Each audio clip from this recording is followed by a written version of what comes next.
আসসালামু আলাইকুম। আশা করি ভালো আছো সবাই। গতদিন আমার একটা পোস্টের কমেন্ট সেকশন থেকে রিয়ালাইজ করলাম, আমার পেজে ক্লাস 6 থেকে 10 স্পেশালি এসএসসি লেভেলের বেশ ভালো সংখ্যক স্টুডেন্ট আছে। তো আজকের ভিডিওটা তোমাদের জন্যই। প্রথমেই যেটা বলবো, এখন যে স্টেজে আছো, এখন পড়াশোনা করার সবথেকে ভালো একটা সময়। কোনো কিছু ঝামেলা নেই তোমার। তোমার ব্রেইন এখন একেবারে বেসিক জিনিসগুলো শেখার জন্য প্রস্তুত। বেসিক জিনিসগুলো ক্লিয়ার করে শিখে রাখো। না হলে ইন্টারমিডিয়েট লাইফে এসে বা তারপরে যে দেখবা অনেক কিছু বুঝতে পারছো না, অনেক পরিশ্রম করার পর ভালো করতে পারছো না। কাউকে জিজ্ঞেস করবা, কেন এমন হচ্ছে? এত পড়ছি তাও ভালো কেন করতে পারছি না? কি বলবে? তোর তো বেসিক ভালো না। সো এই কথা যদি না শুনতে চাও, এখন থেকেই সব জিনিস ভালো করে বুঝে শুনে পড়বা এবং চেষ্টা করবা যে প্রত্যেকটা স্টেপে নিজে স্যাটিসফাইড থাকতে পড়াশোনার ক্ষেত্রে অন্তত। দ্বিতীয়ত, এখনও তোমাদের মন যথেষ্ট নরম, যথেষ্ট ম্যাচিউর, শুধু পজিটিভ জিনিসগুলোকে গ্রহণ করো, নেগেটিভ জিনিস নিজের মধ্যে নিও না।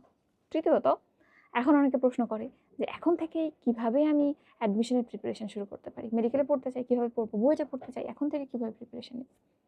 আমি যখন এসএসসি পাশ করে গিয়েছি তখনও আমি জানতাম না মেডিকেলের কোশ্চেন প্যাটার্ন কেমন হয়। তারপর তো আমি চান্স পেয়ে গিয়েছি, যাই নাই?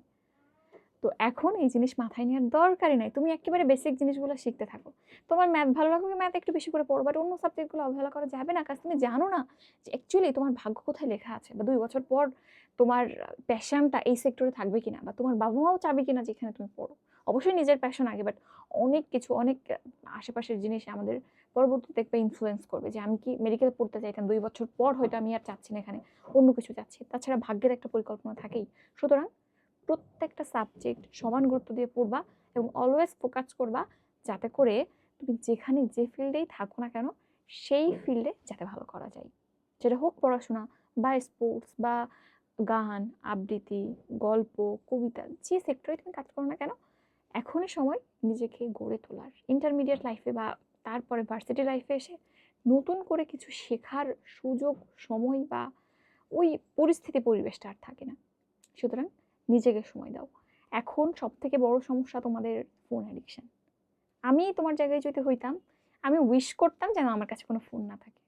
বাট এখন আমি বলবো না যে ফোন ছাড়া তোমরা চলো, বিকজ এখন ফোন ছাড়া চলা kind of impossible. But phone যাতে তোমাকে কন্ট্রোল না করতে পারে, ফোনের কন্ট্রোল তুমি করবা, তোমাকে যাতে ফোন কোনোভাবেই কন্ট্রোল না করতে পারে। এখনকার সময়গুলো কাজে লাগাও, ভবিষ্যৎটা দেখবো অনেক অনেক স্মুথ হয়ে গিয়েছে। অনেকে বলবা যে আপু, এই যে তোমরা এখনো এত পড়াশোনা করতে হচ্ছে, এত কষ্ট করতে হচ্ছে, তাইলে এসএসসির 10 বছর পরেও কি লাভ হইলো? জীবনটা তুমি পরিশ্রম করতে পারছো, কাজে লাগাইতে পারছো সময়টা, এবং তার বিনিময়ে কিছু পাচ্ছো, এটাই তো জীবনের সার্থকতা, নাকি বলো? সুতরাং এই সময়টাকে কাজে লাগাও, নিজেকে গড়ে তোলো। গড়ে তোলার ভিত গড়ার সময় কিন্তু এখনই। এসএসসি একেবারে কি বলবো, তুমি সায়েন্স হও, আর্টসের হও বা কমার্স ব্যাকগ্রাউন্ডের হও, যে ব্যাকগ্রাউন্ডেরই হও না কেন, বেসিকটা গড়ে তোলার সময় কিন্তু এখন। সুতরাং তোর বেসিক ভালো না, এই কথা যেন শুনতে না হয়। Be prepared.